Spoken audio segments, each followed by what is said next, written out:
Keutamaan malam nisfu Sya'ban.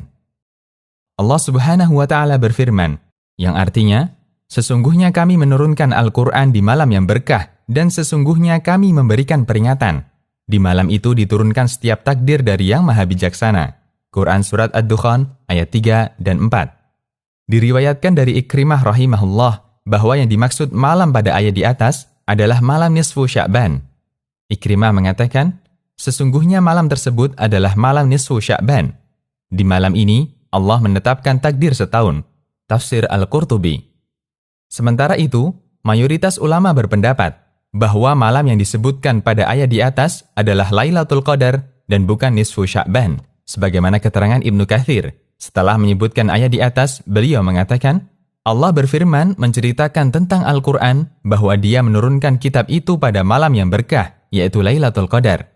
Sebagaimana yang Allah tegaskan di ayat yang lain, yang artinya, sesungguhnya kami menurunkan Al-Quran di Lailatul Qadar, dan itu terjadi di bulan Ramadan.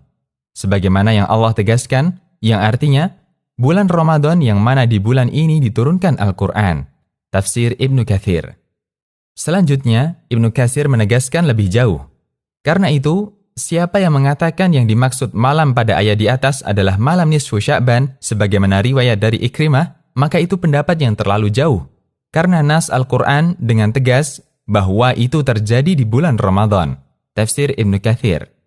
Dengan demikian, pendapat yang kuat tentang malam yang berkah yang disebutkan pada surat Ad-Dukhan di atas adalah Lailatul Qadar di bulan Ramadan dan bukan malam nisfu Sya'ban.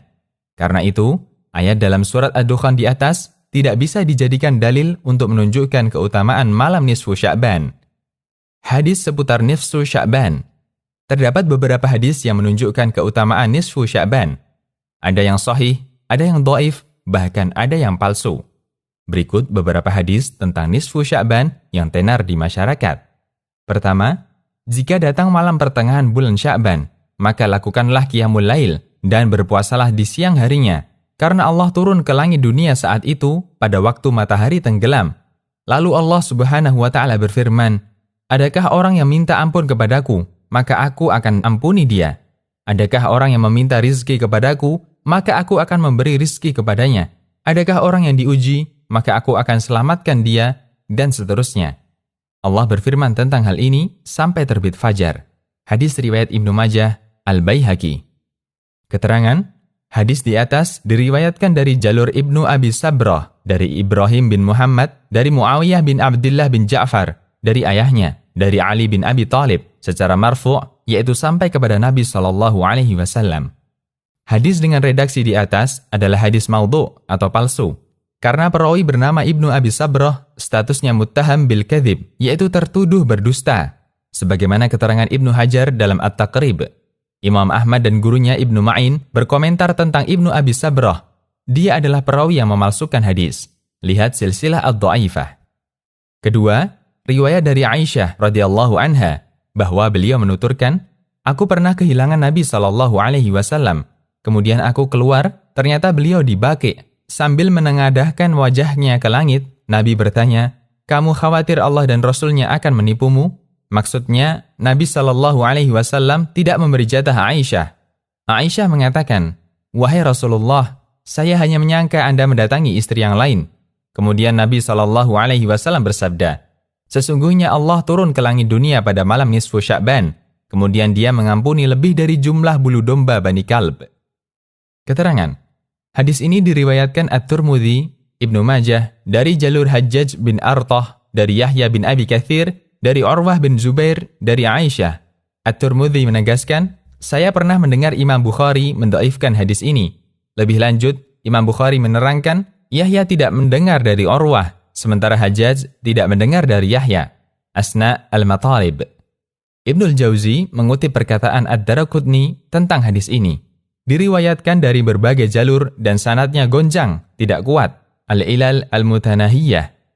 Akan tetapi, hadis ini disahihkan Al-Albani karena kelemahan dalam hadis ini bukanlah kelemahan yang parah. Sementara hadis ini memiliki banyak jalur, sehingga bisa terangkat menjadi sahih dan diterima. Lihat silsilah ahadits dhaifah.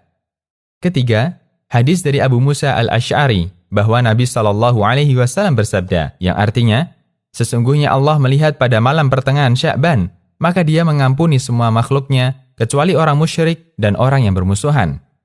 Keterangan. Hadis ini memiliki banyak jalur. Diriwayatkan dari beberapa sahabat, di antaranya Abu Musa, Mu'ad bin Jabal, Abu Tha'labah al-Khushani, Abu Hurairah, dan Abdullah bin Amr radhiyallahu anhum. Hadis ini disahihkan oleh Imam Al-Albani dan dimasukkan dalam silsilah ahadits sahihah. Beliau menilai hadis ini sebagai hadis sahih karena memiliki banyak jalur dan satu sama lainnya saling menguatkan. Meskipun ada juga ulama yang menilai hadis ini sebagai hadis lemah dan bahkan mereka menyimpulkan semua hadis yang menyebutkan tentang keutamaan nisfu Sya'ban sebagai hadis dhaif. Sikap ulama terkait nisfu Sya'ban. Berangkat dari perselisihan mereka dalam menilai status kesahihan hadis, para ulama berselisih pendapat tentang keutamaan malam nisfu Sya'ban. Setidaknya, ada dua pendapat yang saling bertolak belakang dalam masalah ini. Berikut rinciannya. Pendapat pertama, tidak ada keutamaan khusus untuk malam nisfu Sya'ban. Statusnya sama dengan malam-malam biasa lainnya. Mereka menyatakan bahwa semua dalil yang menyebutkan keutamaan malam nisfu Sya'ban adalah hadis lemah. Al-Hafidh Abu Syamah mengatakan, Al-Hafidh Abul Khittab bin Dihyah dalam kitabnya tentang bulan Sya'ban mengatakan, para ulama ahli hadis dan kritik perawi mengatakan, tidak terdapat satupun hadis sahih yang menyebutkan keutamaan malam nisfu Sya'ban. Al-Ba'ith ala inkaril bid'ah. Dalam nukilan yang lain, Ibnu Dihyah mengatakan, tidak ada satupun riwayat yang sahih tentang malam nisfu Sya'ban, dan para perawi yang jujur tidak menyampaikan adanya salat khusus di malam ini. Sementara yang terjadi di masyarakat berasal dari mereka yang suka mempermainkan syariat Muhammad yang masih mencintai kebiasaan orang Majusi, yaitu Syiah, Asna al-Matalib. Hal yang sama juga dinyatakan oleh Syekh Abdul Aziz bin Baz. Beliau mengingkari adanya keutamaan malam nisfu Sya'ban. Beliau mengatakan, terdapat beberapa hadis dhaif tentang keutamaan malam nisfu Sya'ban yang tidak boleh dijadikan landasan. Adapun hadis yang menyebutkan keutamaan salat di malam nisfu Sya'ban, semuanya statusnya palsu sebagaimana keterangan para ulama pakar hadis. At-Tahdhir min al-Bid'ah. Pendapat kedua, ada keutamaan khusus untuk malam nisfu Sya'ban. Para ulama yang menilai sahih beberapa dalil tentang keutamaan nisfu Sya'ban, mereka mengimaninya dan menegaskan adanya keutamaan malam tersebut. Di antara hadis pokok yang mereka jadikan landasan adalah hadis dari Abu Musa al-Ash'ari.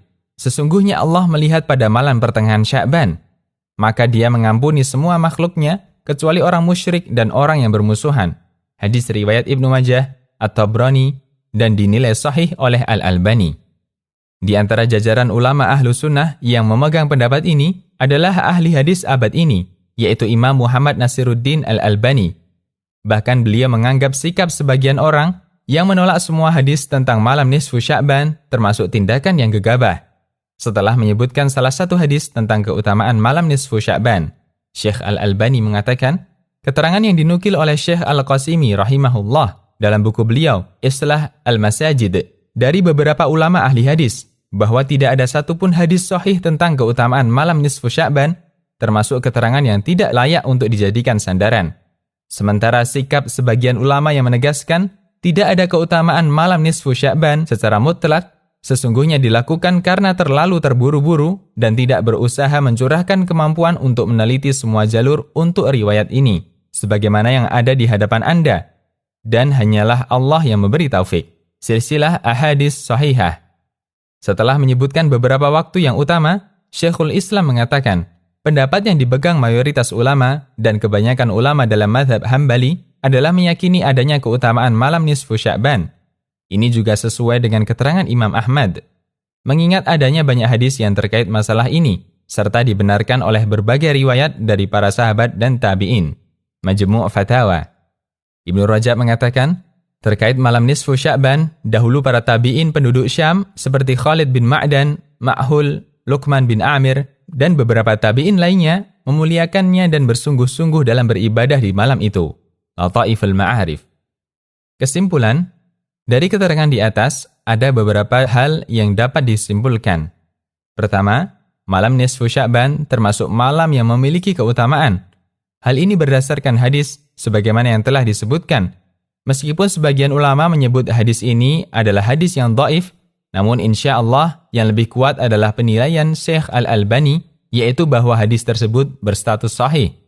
Kedua, belum ditemukan satupun riwayat yang sahih yang menganjurkan amalan khusus maupun ibadah tertentu ketika nisfu Sya'ban, baik berupa puasa atau sholat. Hadis sahih tentang malam nisfu Sya'ban hanya menunjukkan bahwa Allah mengampuni semua hambanya di malam nisfu Sya'ban, tanpa dikaitkan dengan amal tertentu. Karena itu, praktek sebagian kaum muslimin yang melakukan sholat khusus di malam itu dan dianggap sebagai sholat malam nisfu Sya'ban adalah anggapan yang tidak benar. Ketiga, ulama berselisih pendapat tentang apakah dianjurkan menghidupkan malam nisfu Sya'ban dengan banyak beribadah. Sebagian ulama menganjurkan, seperti sikap beberapa ulama tabi'in yang bersungguh-sungguh dalam ibadah. Sebagian yang lain menganggap bahwa mengkhususkan malam nisfu Sya'ban untuk beribadah adalah bid'ah.